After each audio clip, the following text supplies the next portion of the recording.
is start with the Pledge of Allegiance, and everybody will see allegiance to the flag of the United States of America and to the republic for which it stands, one nation, under God, indivisible, with liberty and justice for all.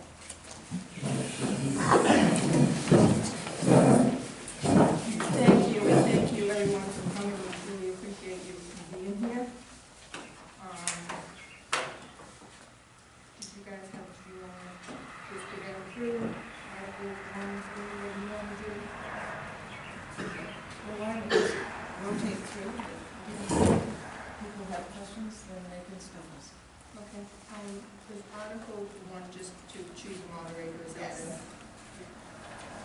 Suzanne, do you want to start? Sure. So Article 2, We have moderator. Oh, can't hear. yeah, we And I'm hearing a shut hearing the, aid. we either need to shut the door or you guys need to be louder or something. It's tough. We're getting the road noise from the door. Are we all Yep.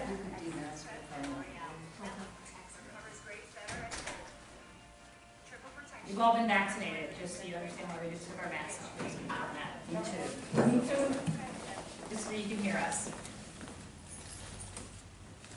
So Article 2 is to see if the town will vote to raise and appropriate $292,484 for general government wages.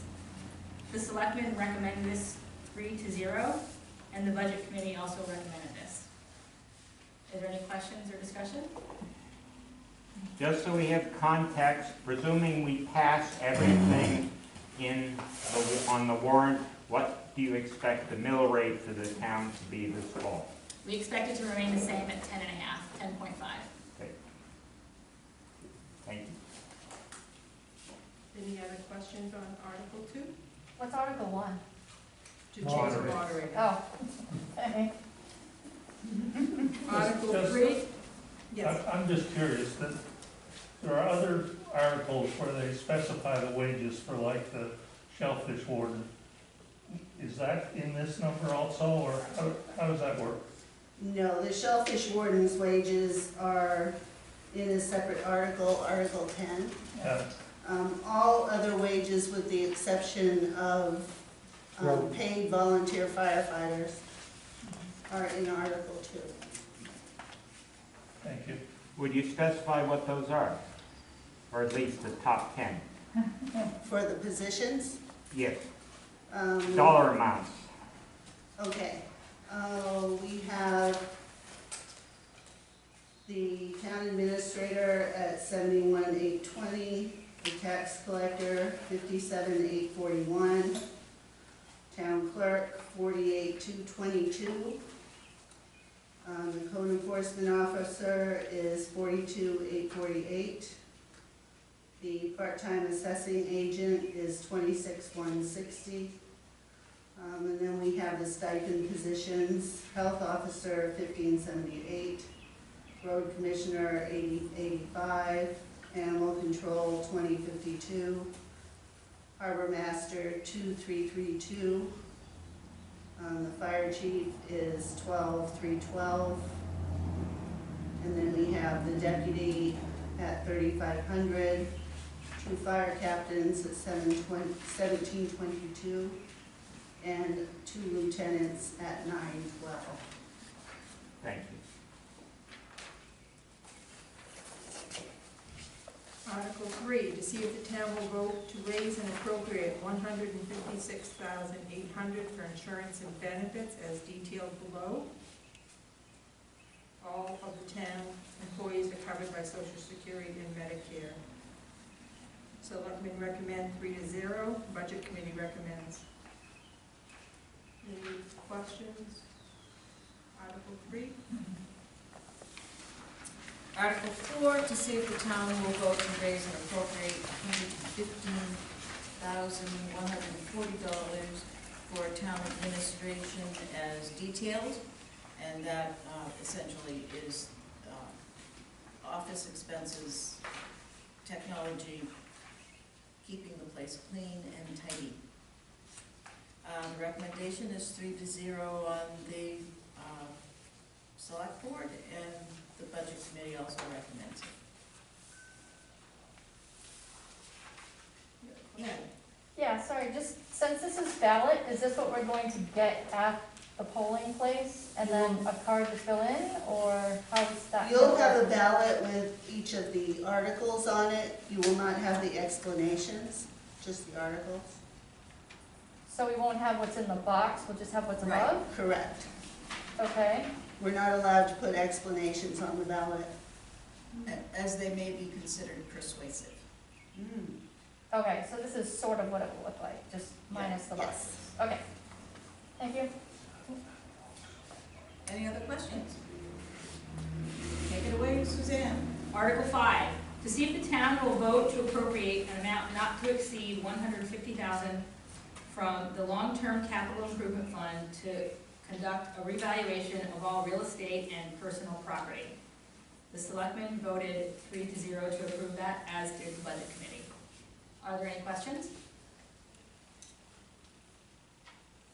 Has any town been taken to task by the state for not doing a reval? Not to my knowledge. Thank you.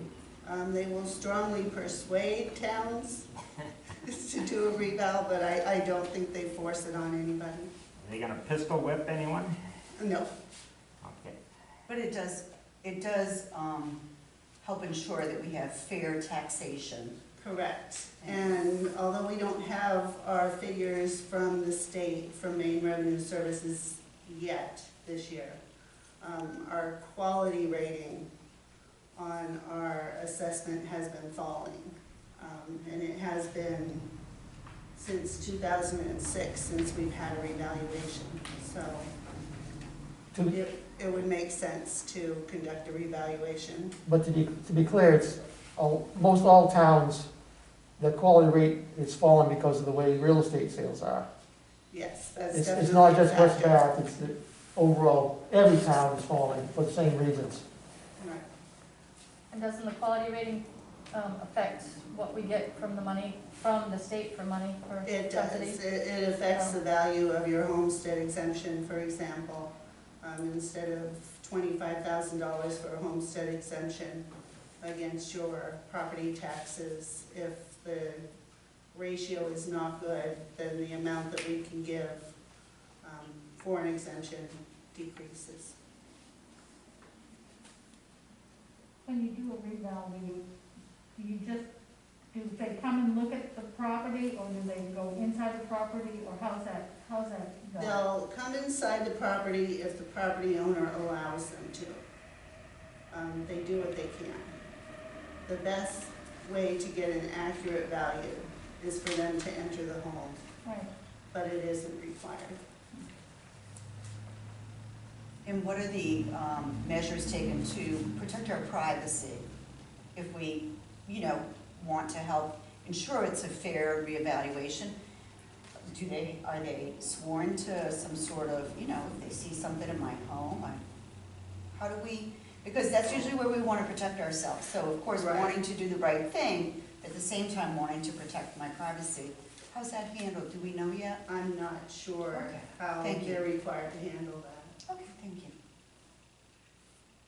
The other thing that conducting a reval would allow us to do is switch from a process where we use 2 different software programs to keep track of the property valuations and actually create tax bills.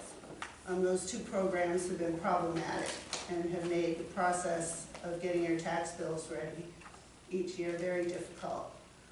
So going through this process will allow us to eliminate one of those programs and make the process much more straightforward and hopefully more accurate. What are the 2 programs and which is the one you would like to go to? We have Vision software and we have Trio, which is what we use for the rest of our administrative stuff at the town office. So we would just be using Trio. And Vision was the reval from '06. That is correct.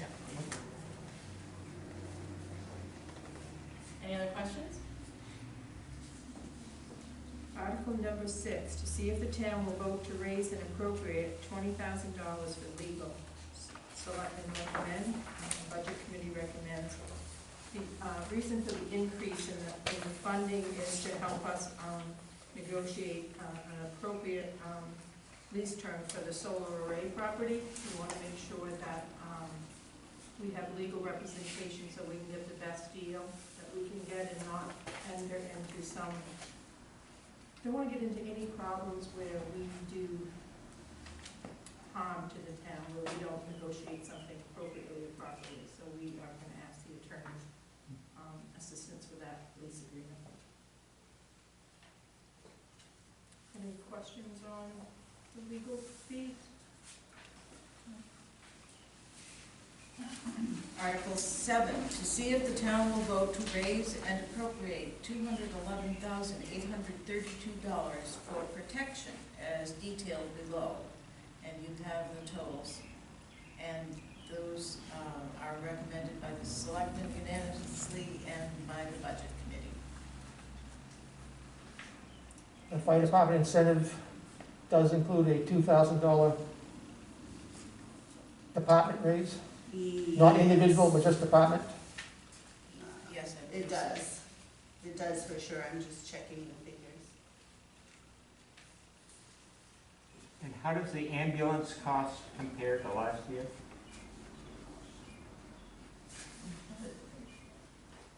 Ambulance was the same? Yes, the ambulance was exactly the same last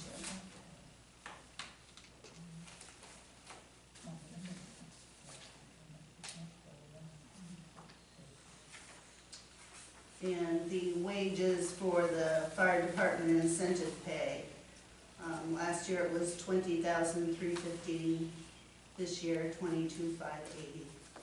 Thank you. I have a question on Article 7. So is the ambulance amount of $75,000 and the hydrant amount of approximately $1,000, that's over $100,000, that's going to the city of Bath, is that correct? Or some of that retained at the town level? Does that all go to Bath? No. No, that's actually, for the hydrants, it's a rental fee. To Bath? The Bath Water The District, Bath it's not, Water it's not the District. city of Bath. It's a quasi, So what are we paying for ambulance emergency services 75. for the city of Bath? 75,000. Did we use all, I don't believe we used the full 75 last year. We allocated 75, I don't We think. allocated 75, our year-to-date is 55 round figures. And that's on a per call basis, so depending on how the number of calls is how. And just to clarify, people who use ambulance services are billed, and this amount is to cover those that don't pay, is that correct? It's a per call charge. We actually don't recoup their insurance fee. That holds that fee. it's a We- quasi. Right, well, what he's saying is if you have an ambulance call, We Bath get billed for the call. charges, right, well, Bath will charge the insurance company. What the insurance company doesn't pay, then they will charge the person. And when the person doesn't pay, then they charge the town. Correct. No, I think No, it's town true. is, That's correct. Have paid for an ambulance, yeah, that's how they do it. Yeah, they charge us a fee. and there's also a no call, if they don't get on there's a couple different billing stat. If you don't get on the ambulance, they come and they don't take you, there's a different fee then. So there's a couple different levels of fees. But the thing to get at is that this isn't meant to be a free service the town provides, and we should discourage frequent flyers if reasonable. I think if you research this, what you would see, a lot of these bills that we get are for people on Route 1 that kind of come into our town, get into an accident, and then they're gone, and we don't have a lot of insurance information. Unfortunately, for that's where the example- majority of our calls are, period. For example, when my parents needed an ambulance, they came, they did their thing, I got billed, I paid, and I'm presuming that's the way it works. Yeah. But of course, when you call, they will come.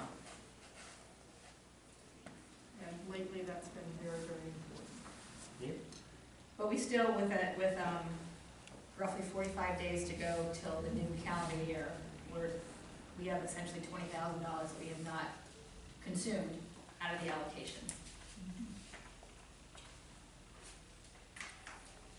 I think it's back to you, Suzanne. Oops, sorry. Article 8, to see if the town will vote to adopt the special firefighter employer contribution rate offered by the Maine Public Employee Retirement System for its eligible firefighters. What does that mean?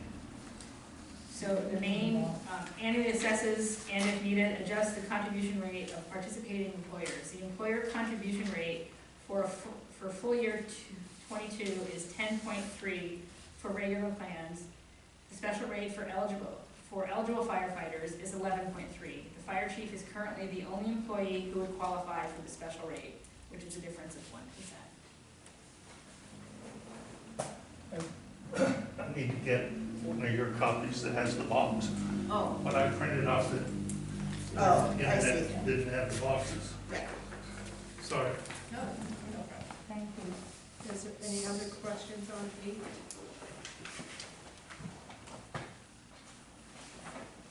Article 9, to see if the town will vote to appropriate all dog licensing fees and penalties collected during FY 21-22, with exception of the recording fee that must be retained by the municipal clerk pursuant to state law as additional payment to the animal control officer for service rendered to the town. Selectmen recommend 3 to 0. I don't see that. And there's no budget committee approval on those two. Budget committee doesn't offer a recommendation on those types of articles. Gotcha. And I think one of the reasons that we wanted to defray the cost of employing an animal control officer, the last couple of years with all the rabid foxes and stuff, his expenses kept climbing. He probably didn't make any money. He probably spent more money in fuel and travel than. Yeah, he had a lot of transport last year. Any discussion on that one? Article 10, to see if the town will vote to raise and appropriate $23,390 for harbors and waterways as detailed below. So this is where the shellfish warden stipend is covered. And we recommend it, and the budget committee recommends it as well. Did the shellfish warden fine anybody last year? Or make an arrest? There's several in the court process, Okay. 2? 2 or 3, I believe. Yeah, I don't have the record of it. Currently, we keep that. So not yet resolved. So 7 to 10,000 per court case. And a lot of hours A lot of patrolling. Yeah. the, proving a case is very difficult, and even getting the district attorney to take a case to court is very difficult and very frustrating. I understand. Is it also true that the shellfish warden does all the water sampling for red tide and things like that? He does some, he does not do all. Most of our water testing for the routine marine resources stuff is done by Warren, who's the chair of the Marine Resources Committee.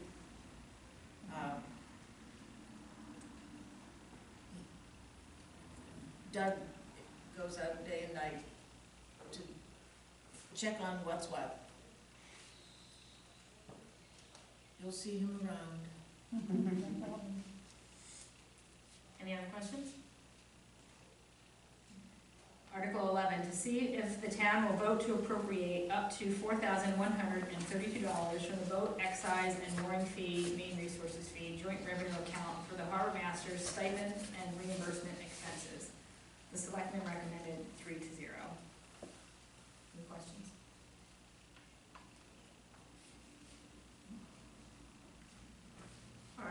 Number 12, to see if the town will vote to appropriate up to $21,200 from the boat excise mooring fee, Marine Resources Joint Revenue Account for the shellfish warden's wages and expenses and town boat expenses. Selectmen recommend 3-0. Does that make the shellfish warden's salary 40,000 or so now? No. Well, then why is there a different number in 10 versus 10 12? raises and appropriates 20,790. And 11 and 12 appropriate from other things to it. So you're raising and then you're, no? That's the amount that Julie estimates from that account to defray the cost of Article 10. So it's not, But aren't you raising it in Article 10? yeah, well, I think that's a better question for Julie, because this isn't how I'm used to handling these articles, but no, it doesn't add the 21,200 and the 20,790, I know that. It takes the 21,200 and it applies it toward that account. Do we need to check the wording on that? This is the wording that Sally approves. Right. And there are variable expenses in there, like boat fuel and maintenance expenses that we may or may not have a fee for. So it looks like we've appropriated 25,332, and we have 23,390 as proposed expenses. Well, the harbor master isn't included in there either, so. Right. This is the way that the articles have read traditionally. I can talk to Julie about it tomorrow and see if I can get a better explanation. We can get that updated through the website if we add it that way. Right. It is very, very confusing.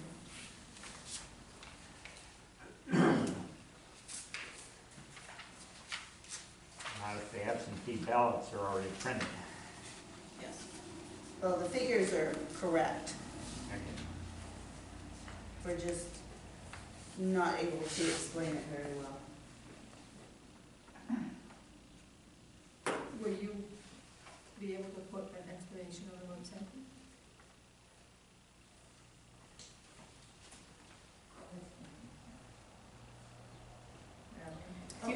So Article 11 is for the harbor master's stipend. Right. And then Article 12 is for the shellfish warden's fees. So there's each element is covered under a different category. So the stipend comes out of Article 11, and Article 12 is covering the shellfish warden's wages, expenses, and town boat. So the boat and the warden are Article 12, the stipend is Article 11, and you also have the fuel and fees as a variable. So I think that's pretty close when you tabulate the results. Take 11 and subtract 1,800 from it, and that's the fees for the boat? You've got the boat and the harbor master stipend at 2,200. And then you have, 26, yeah. 20. I'll get an explanation from Julie. Julie will be able to 2,600. tell me. Julie's the one who provided these figures.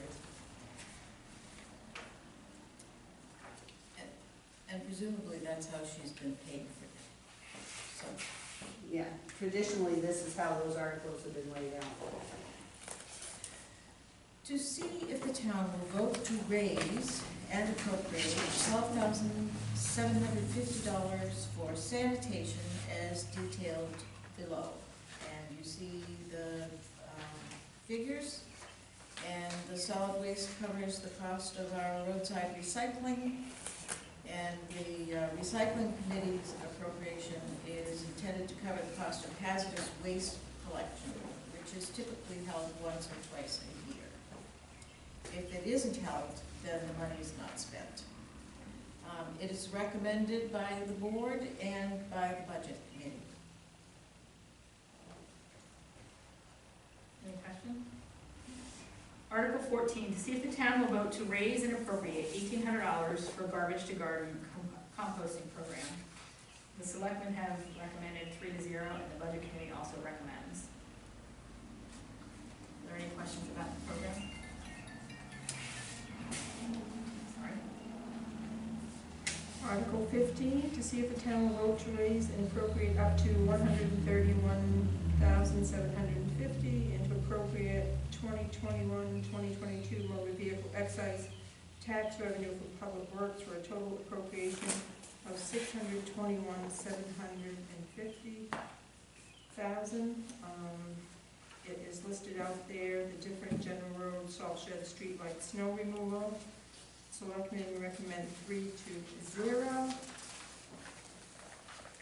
Contract has been accepted for Winter Road and Town Lot Maintenance. Engineering for shoreline stabilization of a portion of Birch Point Road is scheduled for 2021-22 budget.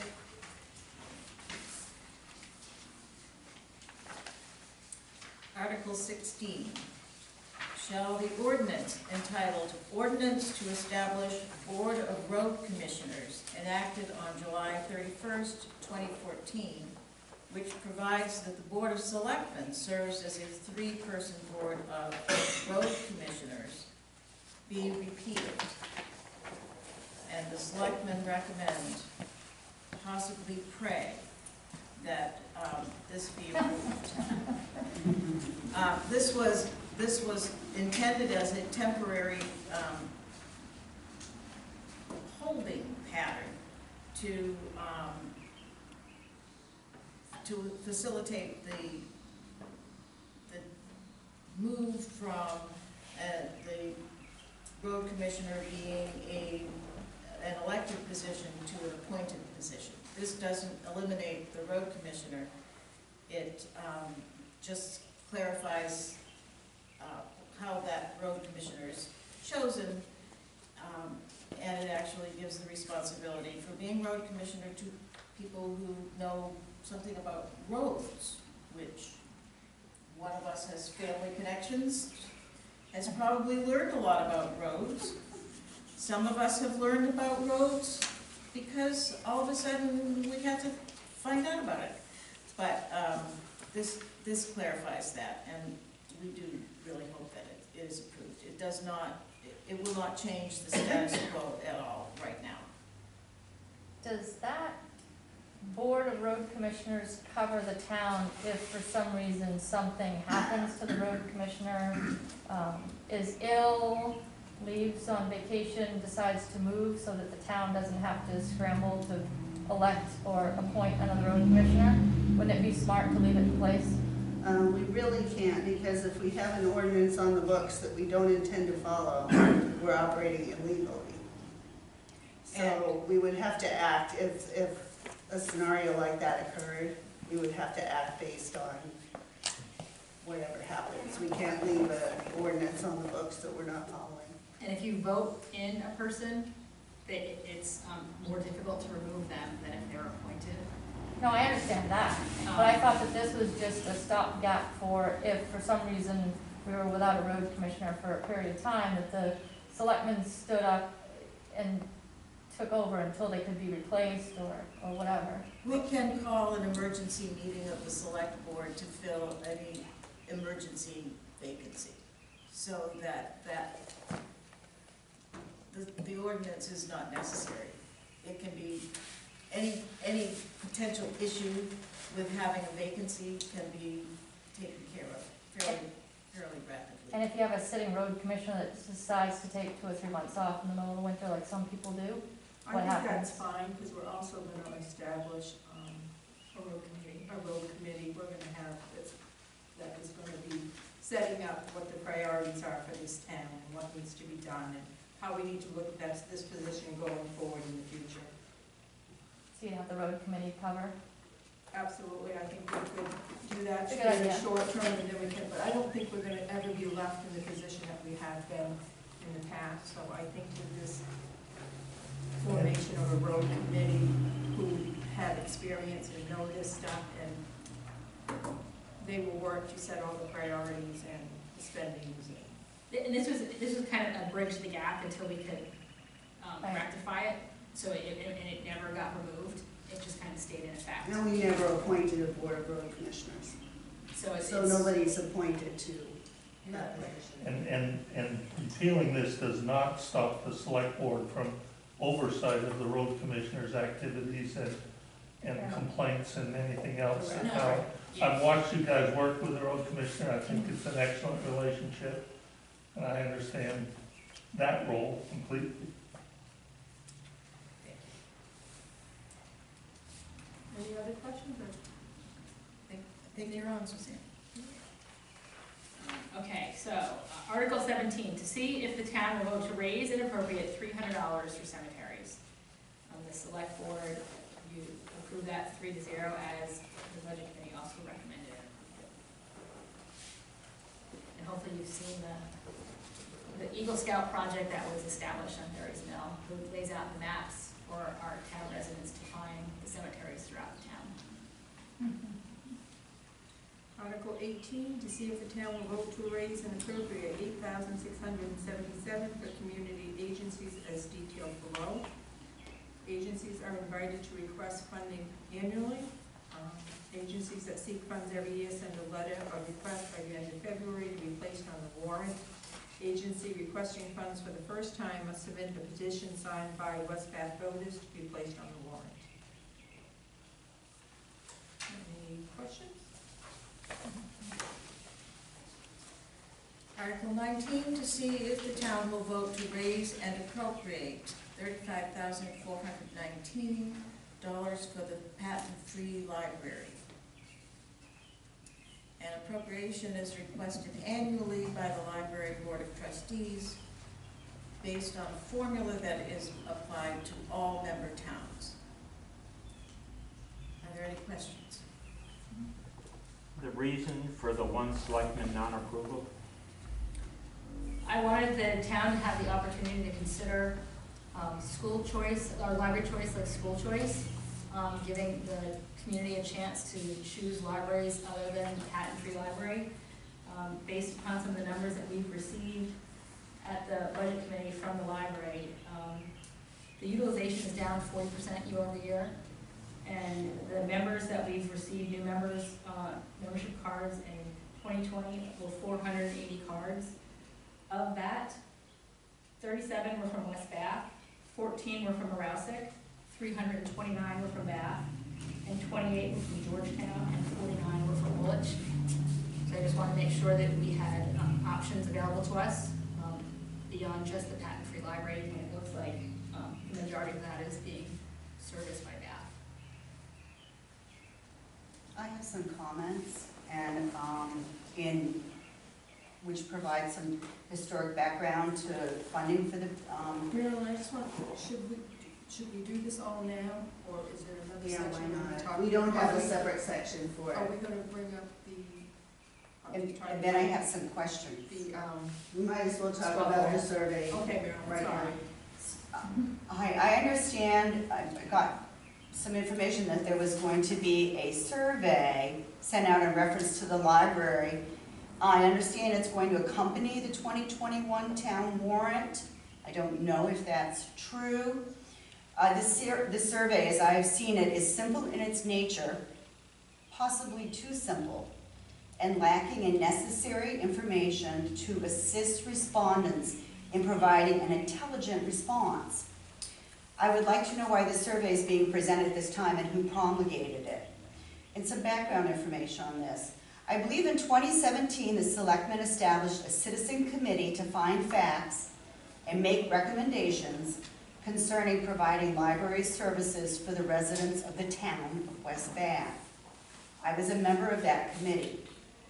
At that time, we surveyed, interviewed, and evaluated the cost of affiliating with several area libraries. It was a lot of research was done, and it was determined that the patent-free library was the best option for our town. Many factors were considered by this committee prior to making our recommendation. A lot of those factors included ease of access for citizens, Distance, the citizens would have to travel to get to the library, the services the library offered, and of course, cost. The committee presented its findings in a comprehensive report to our selectmen. That report is available to anybody in the town that would like to read it. They can contact the administrator if they cannot find it online. Now, library funding is one line item in the town budget. What is the justification for having a survey about this one item when there are so many other warrant items which could also be surveyed? So let me ask the question about one of the possible choices the respondent would have on the survey. It's the last choice. The answers go something like this: discontinuing library services to the citizens in the town of West Bath. How many towns, I ask, in surrounding communities, or that have a similar socioeconomic makeup, do not provide library access for its citizens? What are the statistics on this? So prior to a survey being put out like this, wouldn't we want to know if that's something that is done? Good and free societies provide library access for their citizens, all citizens. Well, North Korea and China likely don't, but again, they aren't good and free societies, are they? I would like to think West Bath is. To recap, the library committee found patent-free library to be the best choice for West Bath just a couple of years ago. The Budget Advisory Committee, of which I am also a member, recommended yet again to fund patent-free library. Is it costly? You bet it is. But it is unthinkable to not have free access to library services for our citizens. So isn't a town warrant, yay or nay vote on library funding enough? That should answer the question. This survey is misguided and redundant. Pull the library questionnaire, fund library services, and until the point in time that there's a major change in patent-free library operating policies or funding structure that isn't applied to every other town that uses their services, stop bashing the library for once and all. And my first question was, why are we continuing to pursue this issue, and who and what is behind this? Because I believe it is a horrible waste of the selectmen's time, the citizens who volunteer on various committees or organizations when there is no new basis to reevaluate it. That's my question. Where's this coming from, and what's the justification? I can appreciate the effort that you put into your library survey in 2017. A lot has changed since then. We've had our school go from an RSU 1 to school choice for 25% of our community because we made a commitment to that. We weren't RSU 1 in 2017. We have a lot of kids in school choice, and we should offer them a chance to go to other libraries if they are studying elsewhere. And we're not saying that there's no one that should have a library card. We're actually giving them a choice to go wherever they want to have a library card. We are not limiting it to just the patent-free library. That's the option. That is a third option other than fund the library, don't fund the library, or have the option to choose your library. So no one here said you can't go to the library. We're saying perhaps you'd like to go to a different library.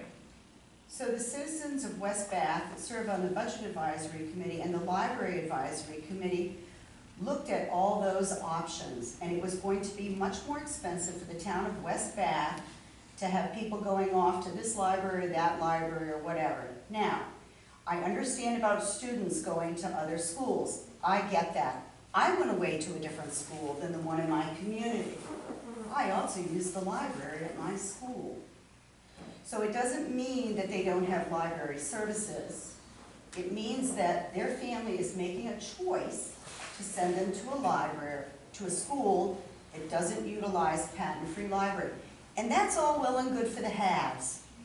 But the have-nots in our community who have limited transportation or don't have the resources, or whose children have gotten a card through the school here, those have-nots are going to be denied services that they have much easier now. So if you have the assets to go somewhere else, by all means, go join any library you want. But for the majority, for the major good of the citizens of West Bath, we should stay affiliated with Patent-Free Library. I don't have a dog in this show. I don't have a pony. Patent-Free Library takes care of our town's historical documents and collections in a climate-controlled environment. We do not have the ability to do that, and I don't think we want to parcel that out to whatever town everybody wants to go get their library card from. So there's not just one simple reason because somebody elects to go to a school that is out. This has everything to do with RSU 1. If you're sending your child to a school that doesn't have library resources, that's your choice. But I will tell you now that you will be harming the have-nots by taking that patent-free library and saying you go wherever you want to get library services. I also feel it's going to be a drain on the town employees to manage 500 library cards. I realize that we have staff in place and they are excellent, but it is also another drain on them. So who is behind this push? Is there a desire? Has there been a desire? What are the statistics to show there is a body here in the town of West Bath that would like to have the choice to use other libraries? Not simply the survey that's put out, which does not provide the background information for the people that would be answering that questionnaire. Who is behind this? How many? Where are the statistics showing that people need to go to a different library? Please, somebody tell me. What are the statistics? It's up to the town to vote on it. We're giving them the option. We vote on it every year. Well, we'll vote on it again this year too. Right, we vote on it. You either find a patent-free library or you don't. If you choose and you have the assets to go elsewhere, by all means, do that. But I think it's a burden on the town employees. It's burdensome financially. If you read the entire report, the best financial option is patent-free library. I hear how passionate you are. I'm very passionate about it. I'm Understand worried that. about the people in our community that's going to be harmed by this. But what concerns me, and what happens at a lot of these town meetings, is when there's people so passionate, the people who are the opposite don't dare to speak up.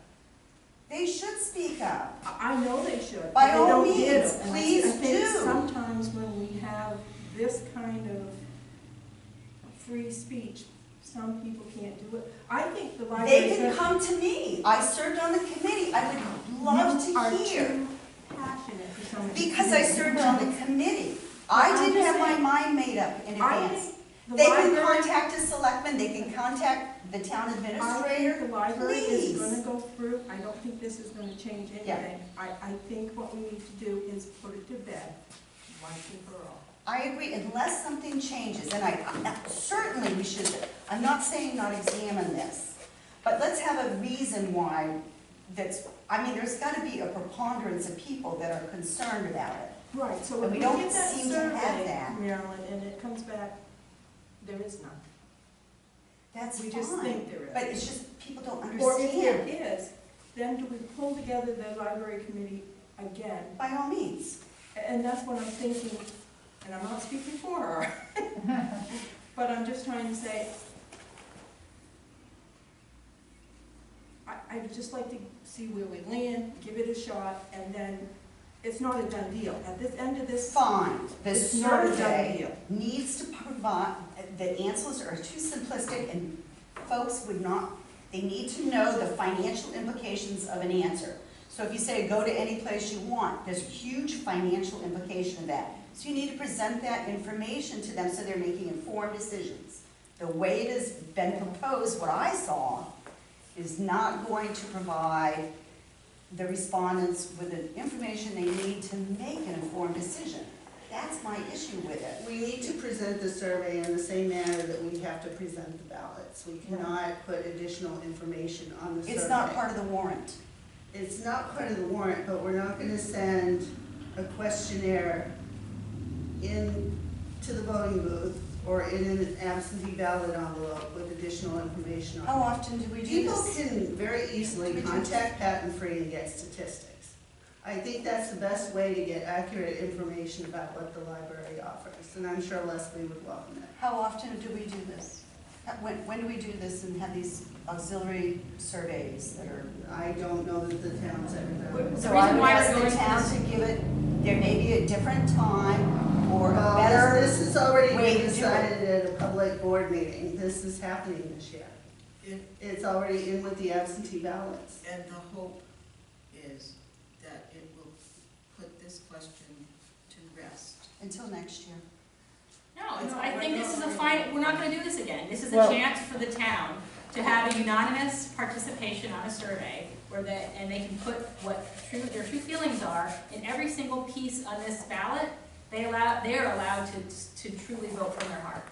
And so there's nothing that's swaying anyone. It's gonna be put in here through an anonymous participation and let the chips fall where they may. So where was that in the Warren information session? Where was where was this gonna be? Where is it in here? Where is the survey? It's not in there because that's the referendum guide for the warrant. Right, so when So, was this going we're to doing be it right presented now. Tonight. to the citizens? Tonight. Tonight. A week before the, It's also been available at town hall. There's anyone who wants information about any piece of information that's here tonight is available online and at town hall and can certainly reach out to any one of the selectmen. And we've been talking about we've been this for doing months. this for We've years got a though. couple of questions out here and people aren't able to get. I'm totally confused. Are we having a survey in addition to our warrant ballot? Yes, That we're- there will be a half-page survey that will either be included in your absentee ballot if you request one, or will be given to you when you come to vote on June 8th. It will Okay. be a half Nobody sheet, said that anywhere in my presence. it will be So right pink, now. Well, and it will have 3 questions on it about the library. if you get an absentee ballot, is there a method for you to send the absentee ballot back, or is it on the responsibility of the people voting to actually get the absentee ballot back? You have to return it to the town hall for it to be You counted. have to Right. personally return. Yeah. Yes. David, you had your hand up. I was just gonna say, I'm not sure if this will be the final put-to-bed program. In the last several years, there's been at least 2 committees that studied the library, and they both came back in favor of funding the patent fee library. So this is not a put-it-to-bed done deal. 2 other committees have both said they back the library. And town meeting has passed it every year, overwhelmingly, to back the patent fee library. For 100 years? There's been always questions and concerns, and they've been raised many times, but in the end, the town has always voted to fund the library. And possibly, if something like this occurs again, it might be prudent to put some information up in the weekly newsletter or something like that, advising people and giving some background information. I think it could have been handled better, that's all. It's on the website, isn't it? It's I very, didn't see it. it's just very difficult to present a heated discussion in a rational way. And the simplicity It's so of the simplicity of the survey was to take as much emotion out of it as possible. And following the layout of the whole ballot process. And to have it in a way that would reflect what people might see if it went to another kind of ballot. So it is non-binding, but again, And For believe it or whatever- not, it took us a long time to try to make it so simple that it didn't show any of our prejudice or emotion or our for or against. I appreciate that. That was really tough because a simple word as could have a perception that we were supporting or denying, or so we cut all the words out that we could possibly cut out. So- Which really, the most important thing to do, if you are a supporter of the patent-free library, is to talk to your friends and your neighbors and urge them to support. If you are not, then likewise. But a vote yes to approve Article 19 means that the town of West Bath remains a member of the library that has served us for these many Well, years. nothing's gonna change this year. Okay. Nothing's changing this year. As long as the Article 19 is approved, and historically it has been approved. And the survey does not appear, will not appear next to or around that. It's a separate piece of paper. So I think there may be some misperception that something's gonna change this year. The only way it would change is if this was not voted. So I think that's kind of misleading where you have both going at the same time. Are there any questions on 19? I don't know whose turn is next. Yours. Mine. Oh, okay. Article 20, to see if the town will vote to raise and appropriate $3,000 for planning board stipends. The selectmen approved 3-0. The budget committee also recommended. The planning board members are in the process of reviewing the land use ordinance and site development review ordinance. Board members have not received a stipend in the past. This appropriation would provide $50 per meeting attended for the chair and $25 per meeting attended for the members. Are there any questions? Article 21, to see if the town will vote to carry forward all remaining appropriated but unexpended funds at the end of 2021 from the general assistance, ambulance, public works, MDOT, local road assistance, marine resources, harbors and waterways, and planning board's accounts, provided that the funds are used for the same purpose as originally designated. Recommended 3-0. Any questions on?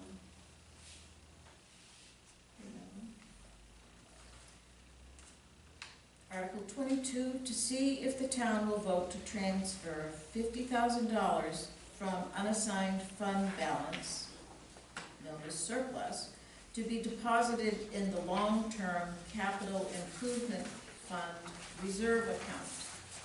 This is recommended by the board unanimously, and the budget committee also recommends it. This is part of our commitment to the long-term capital fund, so that we do not expend all of the monies that we received as a result of the RSU1 settlement. This is our savings account, so that we will be able to have, to make long-term improvements without affecting the tax base. So, would you like to say more? As a member of the committee that advises the select board on the management of the long-term capital fund, it's simply that when we started that, when the town approved that fund for that purpose, it was a amount approximately, don't hold me to the cents, $880,000. And then we spent immediately the next year or so, $350,000 of that money toward, it wasn't a complete cost, towards a new salt shed. And we had asked the selectmen as a committee to consider replenishing that money over time at this $50,000 a year amount, so that the next time there was a $300,000 or $400,000 cost to the town, we had a pot of money that could be used for that without affecting the mill rate. And we went a couple of years, and either the select board, none of these folks were part of it, were deaf, or they had many other priorities, But finally, last year, we started this 50,000 annual replenishment, and I think it's a good idea. But understand, this isn't gonna go on in perpetuity. If we ever got back, the recommendation we made to the select board is that if it ever got back to the $880,000 number, we just stop there and hold that money. The money's invested to try to earn some return. At this point in time, there are not many CDs are paying less than 1%, and we're not getting much earnings anywhere, but we are managing it for that when the time comes. And it's accessible to, and what we have in the fund is accessible to the select board and the citizens to vote on use of it as needed in the future.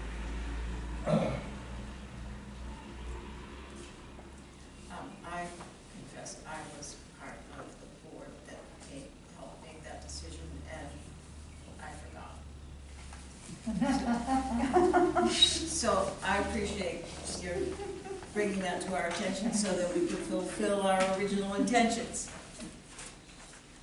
Article 23, to see if the town will vote to authorize the selectmen to apply any anticipated revenues not otherwise dedicated for specific purposes to reduce the full year 2021-2022 tax commitment. Any questions? Article 24, to see if the town will vote to authorize the selectmen to apply unassigned fund balance surplus exceeding 12% of the total non-capital expenditures for FY 2020-21 and not otherwise appropriated herein to reduce the FY 2021-2022 tax commitment.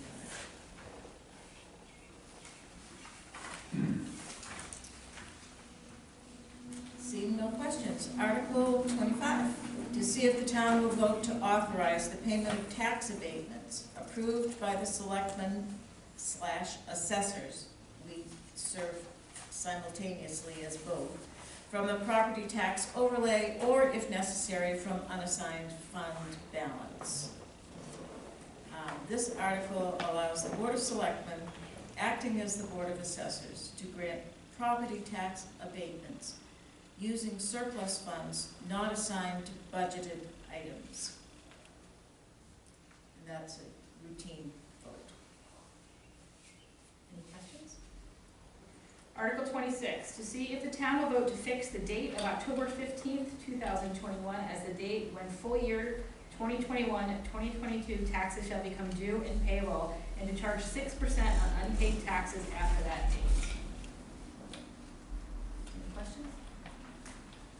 Article 27, to see if the town will vote to set the interest rate to be paid by the town on abated taxes at 2% for FY 2021-2022.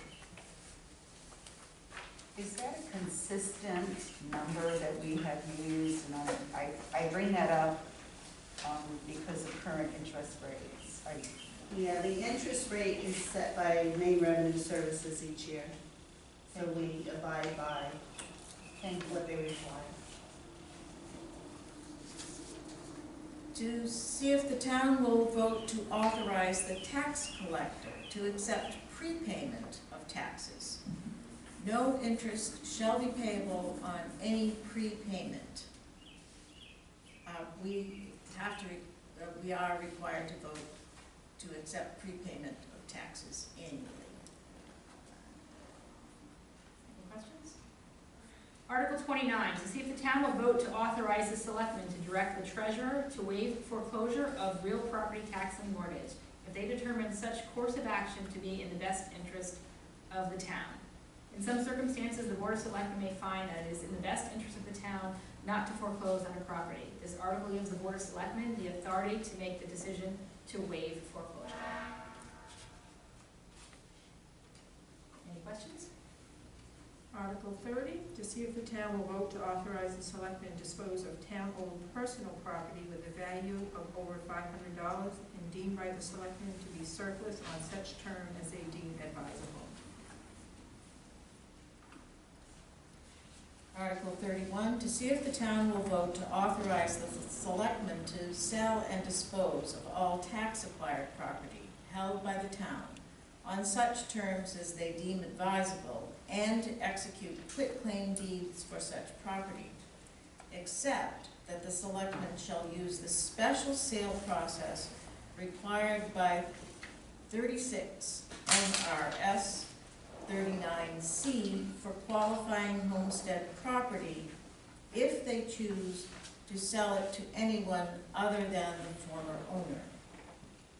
The town is required to vote annually to allow the Board of Selectmen to sell tax-acquired property in accordance with applicable state statutes.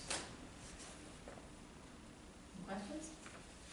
Article 32, to see if the town will vote to authorize the selectmen to apply for and accept state, federal, and other grants on behalf of the town for municipal purposes, including when necessary, the authority to sign grant contracts, documents, and other paperwork, and accept the conditions that accompany grant funds, and to appropriate and expend such funds for authorized purposes, as the selectmen deem to be in best interest of the town during the upcoming fiscal year. Any questions? Article 33, to see if the town will vote to authorize the selectmen to accept conditionally or unconditional gifts of real property, provided that no single gift obligates the town to incur liabilities that total $1,000 or more per year as determined by the selectmen. This is another one of those that the town is required to vote annually to allow the Board of Selectmen to accept gifts on behalf of the town. Article 34, to see if the town will vote to authorize the selectmen to accept or reject donations of personal property and/or to accept or reject gifts of money to the various accounts of the town for the ensuing fiscal year, and to appropriate those monies donated for specific purposes. Again, this is a required vote. Just in case anybody wants to give us $1 million to use, we would like to be able to accept that. Article 35, to see if the town will vote to maintain and exercise, if appropriate, its right to take river herring from the New Meadows Lake consistent with the terms and conditions specified at the March 1977 town meeting. The town is required to vote annually on this article to comply with the 1977 town meeting, which allowed the taking of river herring from the New Meadows Lake. Article 36, to see if the town will vote to maintain a fishway on Winnigan's Lake and to exercise its right to take river herring in accordance with the terms and conditions specified at the June 1988 town meeting in an agreement with the city of Bath and the town of Pittsburgh. The town is required to vote annually on this article as part of the Winnigan's River Herring Commission Ordinance, which is adopted by West Bath, Pittsburgh, and Bath in 1985. Article 37, to see if the town will vote to authorize the selectmen to negotiate a lease, license, or easement and related solar power purchase agreement for terms not to exceed 20 years to allow a solar array to be constructed on town-owned property located at 52 Arthur J. Reno Road, Assessor's Tax Map R01, Lot 9, on such further terms and conditions as the selectmen deem to be in the best interest of the town. This article allows the Board of Selectmen to negotiate and enter into a lease agreement with a solar company on town-owned property located near the transfer station. And there is the beginnings of negotiations with a particular company that approached the town, and that was in reference to the increase in the legal fees for the year. Sir? Where is the land?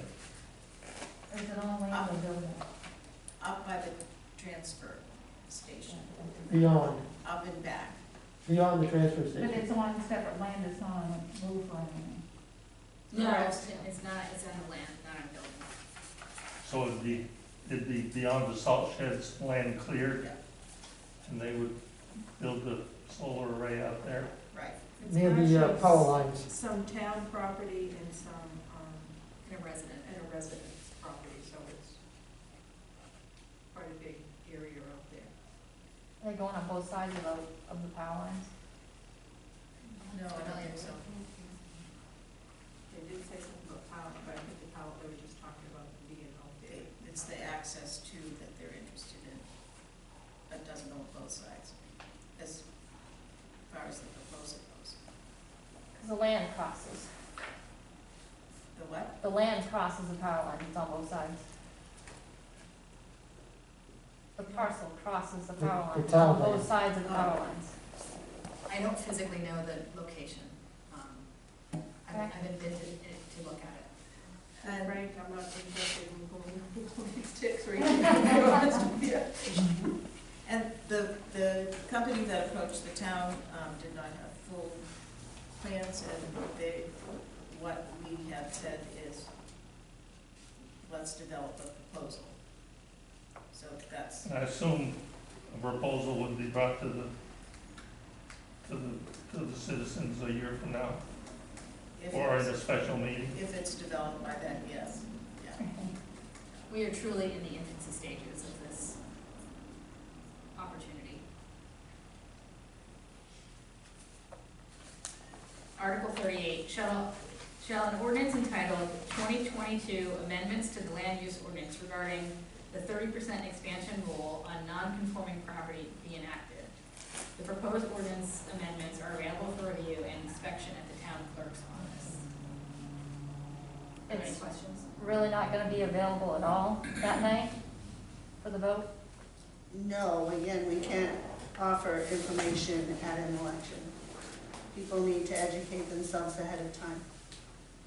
And we did have the informational meeting where people came. Yep. Is it on the website? Yes. Thank you. Would you guys like me to read it and explain it this evening? Yes. Do you have any handouts, Christine, for anyone? No. You want the light? Okay. It's dark, to me, it's getting hard to read. I think an explanation would be more helpful than trying to read something anyway. Yes, I agree. Chosen for you. Sorry. It was natural. I didn't know. So, it says a 30% expansion rule on a non-conforming property. We found some errors and omissions and just things that need to be cleaned up, like we do every year. It's under the Land Use Ordinance, Article 1, General Provisions, under non-conformance. The word volume in one of the paragraphs was just omitted, so we stuck it in there. It's talking about any increases in non-conforming floor area and/or approved, so we added volume in, so that's a quick and easy one.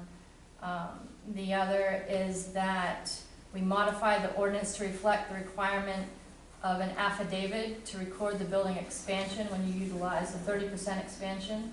I don't know if any of you have ever expanded your places in here, but it's, you have up to 30%, you can only go to 30%, so if you go to 25, it goes on an affidavit and then it goes to the registry of deeds. So you can't sell it and someone later tries to add another 25 to it, you've only got 30 in the lifetime of the house. So, the affidavit has always been in place, it just didn't physically say in here that you had to fill one out. It was something that you had to do when you went to see the code enforcement officer before you got your building permit. So we just added the provision in there. And it says that planning board shall be in writing stating the approved percentage increases and we added the word documented by the applicant, and we added via an affidavit recorded, and then it's in the Saginaw County Registry of Deeds, and then we added prior to the issuance of a building permit. So, quick and easy there. And then figuring out the 30% volume and floor area expansion, the calculations were really hard for us to read and figure out. So we modified in the definitions section how you figure out a volume of a structure. So it says, only account for the volume of an enclosed foundation, basement, or lowest floor that has a minimum floor to ceiling height of 6 feet. The volume of said floor area shall be calculated by multiplying only the floor area, which has a minimum 6-foot height, by its height or average height if the heights vary. So if your basement is less than 6 feet high, it doesn't count, basically. And this, it was confusing, so we fixed the language. So that is it for that one. And again, it's on the website, you can take a look. If anyone has any questions, I'm sure they can have you get in touch with me and I can help you out. You guys wanna do another one? Article 39, shall an ordinance entitled 2022 Amendments to the Land Use Ordinance regarding the modification of reference to fees be enacted? So this was something that was brought about, our fees that we charge in the town for various different things. We have a fee schedule, and it just seemed like it was really low compared to other towns around. So the town was reviewing the fees, so I went looking through the ordinance, and in certain areas, the ordinance said specifically a fee instead of refer to the fee schedule, which would really mess it up if you're changing the fee schedule and not the ordinance every year. So we just went in and changed it to take out all the specific, you know, the fee for this is $100, and the fee for that's $150 kind of thing. And replace it with, in accordance with state statute, it's 30-A, MRS, paragraph 4452, subparagraph 3, as may be amended. So if you look to that at the state, I didn't bring it with me, it really outlines how the town is required and able to impose fees and penalties and interest and all that kind of stuff. So it's just really taking that out of there. That's about it. It made it consistent throughout there, 1, 2, 3, 4 different sections that kind of refer to them specifically, that we want to just take that out of there, refer to the fee schedule. So just maintenance really, but had to be done. Shall an ordinance entitled 2022 Amendments to the Land Use Ordinance regarding the revision of the submission timeline of applications to the planning board be enacted? This is the one that you didn't approve, you realize. The one that you did approve is this other one. But it's on the ballot, so I can talk to it. The 12 to 15 days. Well, that's what we're voting on. Okay, so,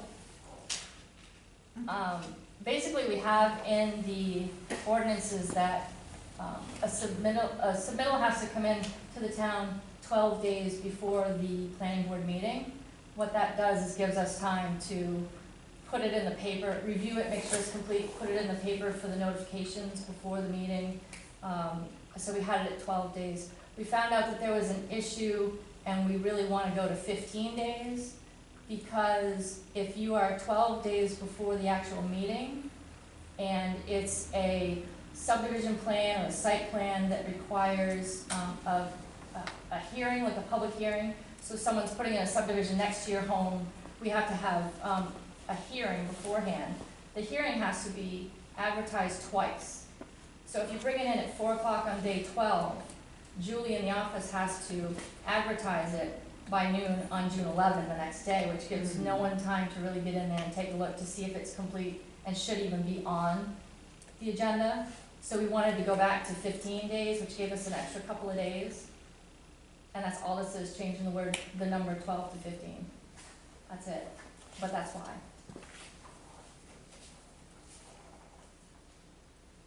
Any questions?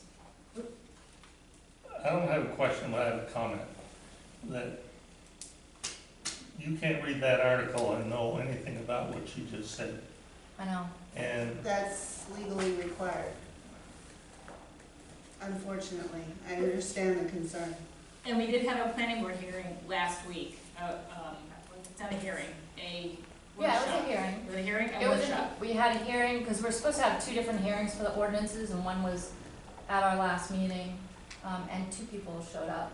And then there's this one, which is the second one. So it's, And- if people have, I mean, it was discussed in detail Yeah. at that time. okay, my bad, but Yeah, I agree with you. I wish there could be a sheet of paper. I understand that there cannot be. No, but or even, But I don't understand because it's not misleading, it's just the facts of the words that are added and It has to subtracted. do with election law, we have nothing to say about it. Yeah, we understand that, 2,000 people don't. It's Yeah, another the reason to have an actual statutes. town meeting. My Fair personal enough. preference would have been that we would have waited a year. That's why most people prefer an open town meeting, because we Yeah. have an opportunity for it.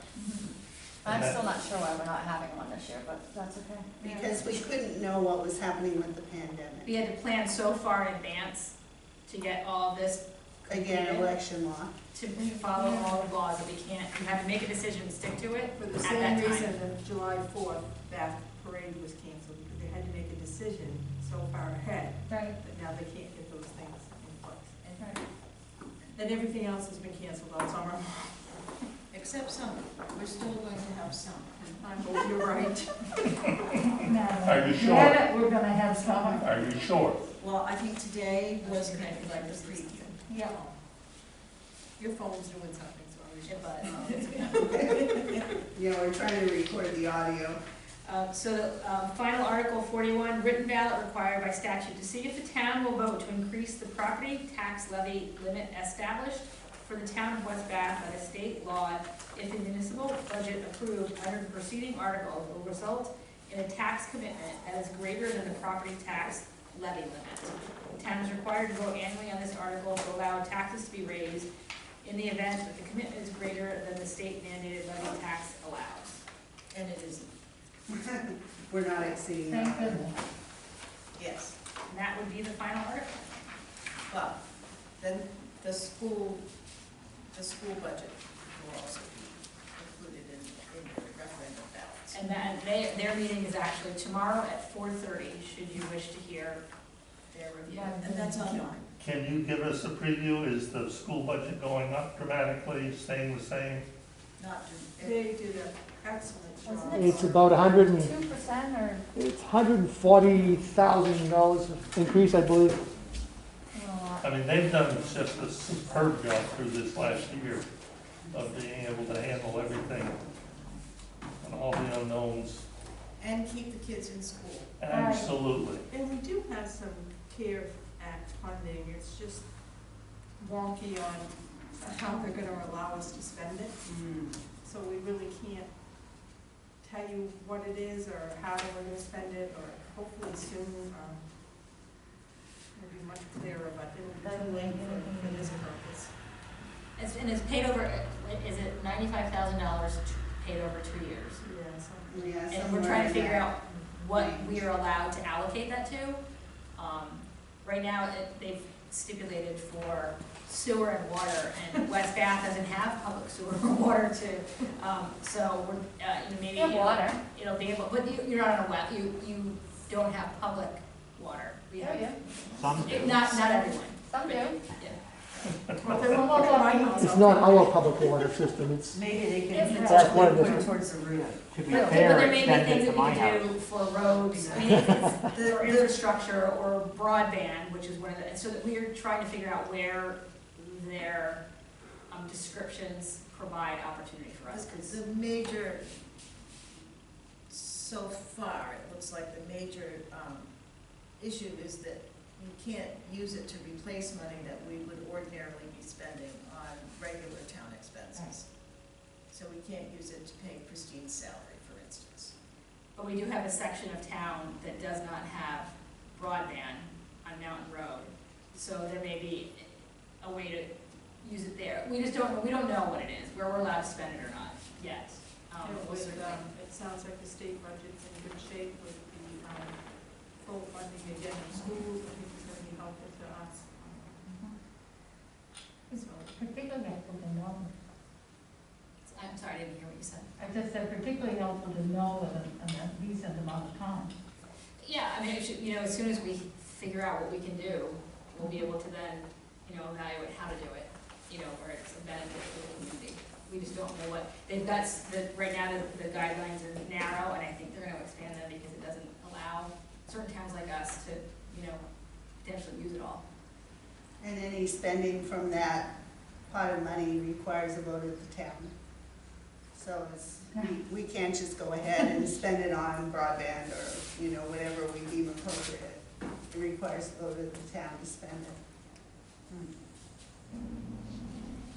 I should have spoken up sooner, but I did ask for some, you know, basically to explain that I know we spent quite a bit of time talking about the library, but just that we do have some library presence, and I wasn't sure how many people would be coming, so if there were any additional questions, Don Lee is here, and we're West Bath residents and we're trustees, and Alan Albrecht is here representing as Vice President of the Board of Trustees, and Leslie Dollinger is Executive Director of the library. So I've been attending a number of the select board meetings, and a number of people have sort of said that this is not the best year for evaluating, I think, the library usage and some of the numbers, and then just my position has certainly been that I think it's important for a town to have a community library.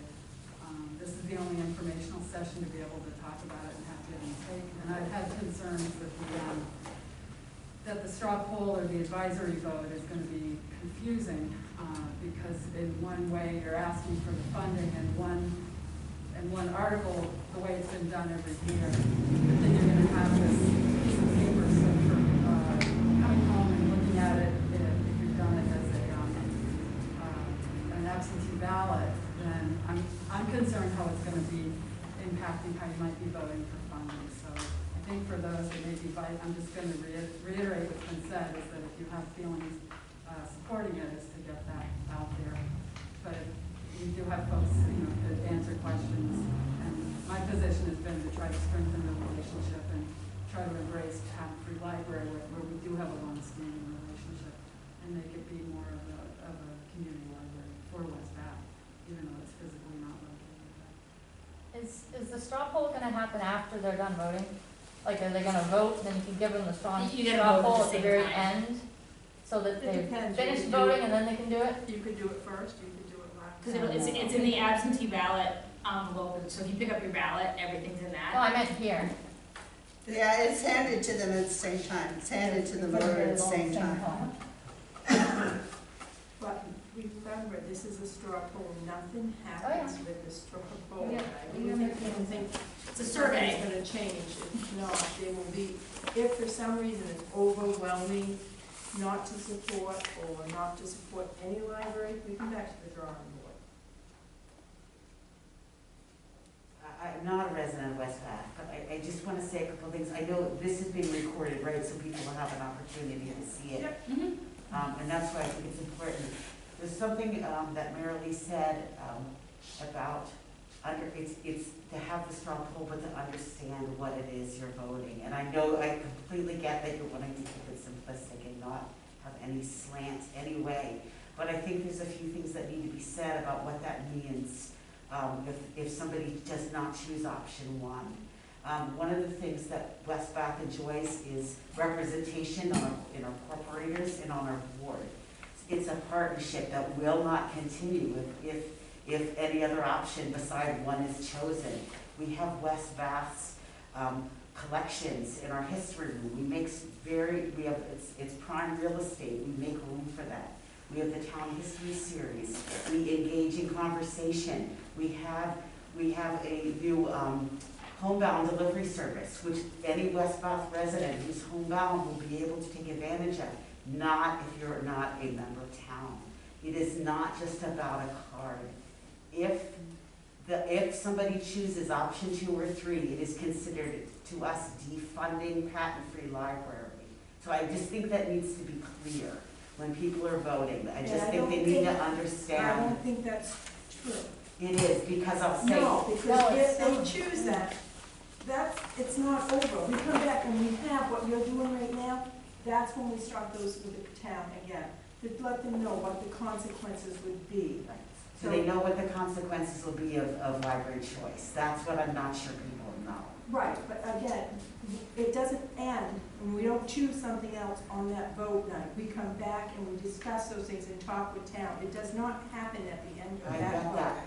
But how can people know how they're voting if they don't understand what it means? That's all Right. if I were a West Bath resident, I would say the same thing. I It's- don't feel like enough information is being given for somebody to make an informed choice. So the worst case scenario in my mind is they choose something other than the Bass Library. We come back together. To me, that's the worst case scenario. And we start having these meetings all over again. And we get the support or the non-support in this room, and we have these conversations again. And whatever happens then, in my opinion, as long as I'm selectman, I'm done with this after that. Seems like we've revisited it several times, that's all. It's on there, we have to go through it, but I don't want anybody to think that at the end of June 8th, we're no longer with that, because that's not true. Thank you. Could you just read, do you have it, because I didn't bring it with me, could you just read it so that everybody who maybe hasn't seen it, because it's not part of the. Sure. It says, which of the following options would you prefer in the future? Please check one. Option 1, vote to fund patent-free library. Option 2, vote to reimburse the cost of one library card per resident at the library of their choice. Option 3, vote not to fund library services. Exactly, and that's what I was saying number 3 was. And that's not to have any library services for the citizens in the town of West Bath. But they can vote no on the warrant and also do that. So that's an option right now, as it has been at town hall, that people have the choice to vote for or against the patent-free library. It's that Exactly, simple. and so the survey is for, To find out, I've already heard it. okay, thank you. Can I ask a question? Thanks. Sure. On the text that you read, is it stated clearly that this is non-binding? Yes. That's understood. Yes, I'm not sure of the town clerk's exact wording. I don't have a copy of it with me. But I have a copy of the question itself. So that's what, I don't want to read off anything else because I'm not sure what she put. And the discussion was also that the survey question would be distinctly different from the ballot. So, It's on pink paper, is that correct? I mean, You it's know, one of the clearly things designated as We not part did of the when we ballot. first did it, it said fund the Bath Library and put that amount in there. So to me, that automatically said, oh my God, they're gonna see this big amount and they're gonna say, no, we don't wanna fund it. So again, trying to make it as non-judgmental, But even you're stating, you're calling it Bath Library, it's patent-free library, and it, I know it may seem like semantics, but it's Bath. Good point. Yes, it says patent-free library on the survey. We also need to let people know the quantity of utilization based upon the stats that you gave us, even on the new members. The lion's share is from Bath, so the people need to understand how the surrounding communities are participating as well. that's No, not fair. no. Yeah. Dawn, you had something to say? I want to make sure that I understand, when the survey is collected and all the responses are tabulated, if number 1 is a resounding yes, this is laid to rest, we're done, am I correct? we hope it's right. Yes, absolutely. So after those results are tabulated, and what happens next? I'm a little confused. Okay, If one, so- if nothing would happen, we'd continue to come to town meeting every year and ask the taxpayers to fund it at For that amount. the funding, okay. If 2 or 3, then I think we're gonna have to, I would say, Form a committee. form a committee and start from ground zero again. So, But that certainly shows the residents' opinion, and that you have to value, is when people respond to that, you have to respect their decision, that they'd like further information, and that's really what a ballot's for. yeah, This, As a resident of West Bath, I would go to my town selectman if I had a concern. And I would hope that I would be well represented and those concerns would be part of discussion and part of meetings. Has this been a concern? have citizens come to you. I'm a little confused as to the why behind this. I've heard from people that feel we're spending a lot of money on the library, and there's people who have discussed that. So we have to give them the option of whether they want to proceed or not, and it's that simple, and that happens every year. I mean, The library is a hot topic every year. I'm not exactly sure why, but it is. And a lot of those individuals, when we say, why don't you come to town meeting, why don't you come? No, nobody will listen to us. It's the same few that always get out there. Nobody really cares about our opinion. I think part of that is, when you talk about low social economic class, you have a lot of individuals who are afraid to speak up and raise their hand or form their opinion in a group of people. So, I think this is, So that, but constituents or citizens can reach out to any of the selectmen and Christine again and send something. If they don't want to speak in public, please, if you feel one way or the other, please feel free to contact. These are our representatives